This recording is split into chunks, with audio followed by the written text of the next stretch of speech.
Hey guys, so welcome to my weekly Walking Dead chat. Yes, I know that I look like a 1950s housewife right now. I have to go to this bridal luncheon that I'm working in a few, I guess in like a half hour. So I'm going to try to make this quick. I'm going to try to make it one take so that you guys can, so I can get this up and you guys can watch it as soon as possible. So, basically, disclaimer, I'm going away this weekend. Tomorrow I'm going to be gone until Monday. There's a possibility where I'm going I will be able to shoot the reaction video, but if not, I will shoot it on Monday. So it may be like a day late. Just disclaimer. Okay, let's get into this episode. Obviously, I loved the episode. Everybody loved the episode. It was insane, and I was really, really happy about it. Okay, so what do I want to talk about first? Let's talk about Deanna. I have very strong opinions about Deanna in this episode. Okay, so I think it was very logical for her to say, I don't want to go in there. Like, I don't want to go into Alexandria because of the fact that I'm just one other person you'd have to protect. I think I won't ever say that Deanna's not logical or smart. Like, I feel like there's a reason she's the leader. You know what I'm saying? Like, I feel like it makes sense that she's, got chosen to be the leader. However, the point being, I don't think she should be the leader anymore. I don't even know if it's like official that she's still the leader or whatnot. I don't know. But if your people are dying and they look to you for guidance, like they're getting their limbs hacked off, like you gotta go in there and try to save people or try to at least gather up some people and get them to safety. If you can. And as much as she's just like, I don't know how to use a gun, I don't know. Listen, Jesse didn't know how to stab somebody to death, but, bitch figured it out, right? But, yeah. So that's how I feel about that. I feel like she should have gone in, and if she isn't going in, her and Spencer just sat outside, put somebody else in charge. I say Maggie. I would think that Maggie has both the wherewithal to help save people and also has a very good head on her shoulders. Although, I'm sure most of you would be calling for Carol because she's amazing.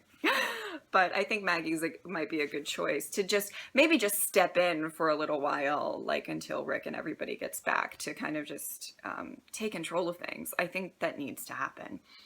All right, moving on to Enid. Okay, let's go to Enid.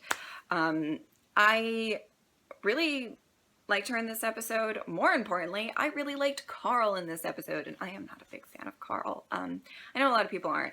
I'm a fan of watching him grow up because I think it's really interesting to see how he handles the zombie apocalypse as a child, and I think he's one of the most important characters of the show. I just don't particularly like him a lot of the time. So I loved him in this episode. He wasn't in it too much, but like when Enid came in, he was like, no, you're gonna sit down and help me take care of my sister. Like, let's do this. I loved that. And this was brought up on The Talking Dead by the actress who plays Enid. I'm forgetting her name. Caitlin? Is that right? Uh-oh. I forget her name. But she said that it's kind of funny because I think that they showed like the flashbacks of Enid to kind of see that, everybody has the potential to become a wolf. If she came across them and somehow learned how to join them, she could have just as easily became like them as opposed to like the Alexandrians and stayed in there, just survive somehow. I think the wolves are people who just went crazy. You know, like if you're stuck on your own for so long and they became animals. Leave in the comments, question of the day, I guess, but leave in the comments, who is more terrifying to you, the wolves or the termites? I think it's an interesting question because I think the wolves, you know that they're about to kill you. The termites like lure you in. Yeah, so for you, what would be more terrifying? Answer in the comments below. All right. I really don't want this video to be super long, so I'm just going to cut to Carol and Morgan, which is kind of the biggest part of the episode. And I love this episode because it had insane amounts of action, but it also had a very like deep underlying message throughout the whole thing. Going into it, I think Carol and Morgan have had very different philosophies on killing people. I think Morgan is all about giving that second chance because he was one of those people who was really kind of crazy and lost his way and probably thought all kinds of terrible thoughts. You know what I'm saying? And I think he, you know, maybe he found somebody who was awful and actually turn them into a great person if you give them a second chance. I think second chances aren't something that's very plentiful in this world, and that's really tough for him to just kill people because it's easier, you know, and, you know, devil's advocate and defensive Morgan, because I agree with Carol more, but devil's advocate is kind of, you know, I think it's a slippery slope. You know, if you get more familiar with killing people, it becomes easier. And it's not to say that the people that Carol killed or Rick killed were not people who needed to die, but, you know, once you get really comfortable with that, when does that end? Does that kind of make sense?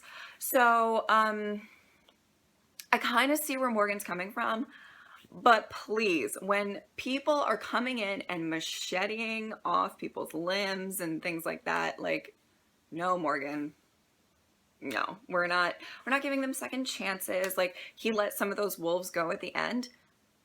Fuck, like, why? Like, I hope we don't see them again. Because, I mean, what's going to happen if we do? Like, that's just going to be terrifying. All right, so now let's go to Carol. Carol, badass Carol, best Carol ever. By the way, I am so fucking excited to see Kevin's reaction to this. I told you before that, you know, I'm just going to pick certain moments in each episode, but I might do a full-on Kevin reaction video for this episode because it was crazy. So Carol, on the other hand, knows what it's like to leave people alive and have it come and bite you in the ass. I mean, the governor's the biggest example of that, I feel like. You know, I think there were a lot of opportunities to just stick a bullet in his head, but they didn't because of humanity and all that stuff. I'm not saying Carol specifically, but just people could have done that. Carol did have that plan for Andrea to just kill him in his sleep, and she didn't go through with it. And a lot of people would probably still be alive, including Andrea. Ain't that something? But that's an example. In a way, not entirely, but in a way, Lizzie is an example. I think Carol knew something was wrong with her and she really thought she had it under control. But because of that, you know, she kind of let it go. And now Micah is gone. And obviously the termites killed the termites, and they wouldn't have come after Bob. I know Bob has already been, But still, I mean, they kidnapped him and ate his leg. And there's just certain things of just like, you don't leave people alive, because when you turn your back, they'll, you know, you'll regret it.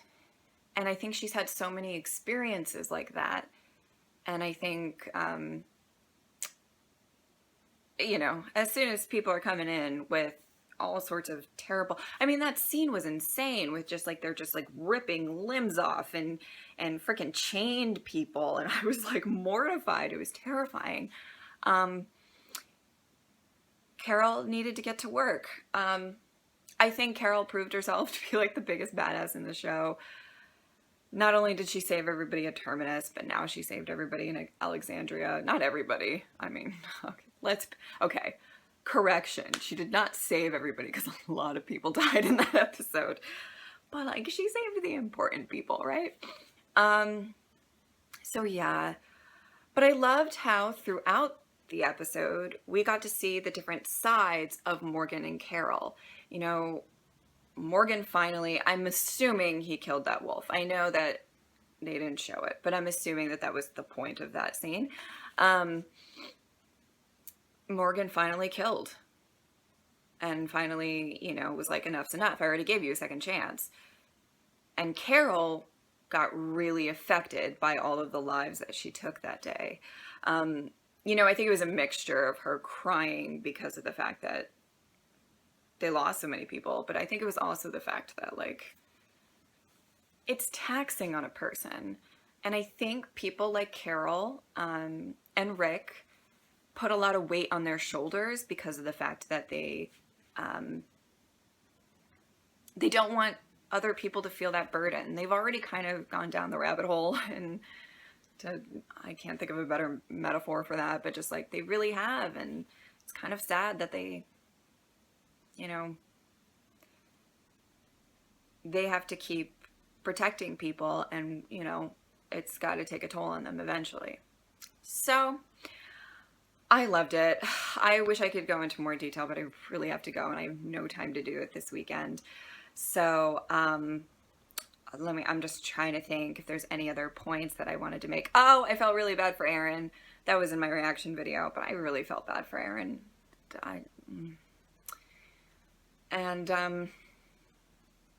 Yeah, I think that's it. So, I hope you guys have a great weekend. Sorry if the next reaction is going to be a little later than normal. It looks like it's going to be Rick and company and a whole lot of walkers. So I'm excited about it. It's possible I will be doing a reaction with my best friend, because I'm going to go see her this weekend, but she may not be free Sunday night. But if not, then it'll be me on this couch normally by myself. And I love you guys. Thanks for being so supportive. You know, leave what you think in the comments, and yeah, be nice to one another in the comments.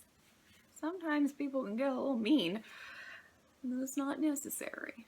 But yeah, have a good day, guys. Bye.